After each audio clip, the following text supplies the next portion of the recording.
अस्सलामुअलैकुम। उम्मीद करता हूँ आप सब फ्रेंड खैरियत से होंगे और आपकी दुआओं से मैं भी खैरियत से हूँ।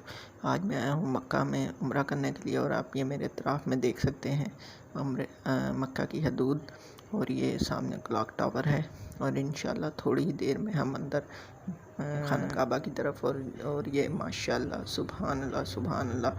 अल्लाह पाक ये सबको नसीब फरमाए यहाँ आना। ये देखें जी इस वक्त खाना काबा की सफाई हो रही है और ये ज़ोहर का टाइम है। हर नमाज के बाद यहाँ सफाई होती है, उसके बाद फिर दोबारा से तवाफ़ होता है।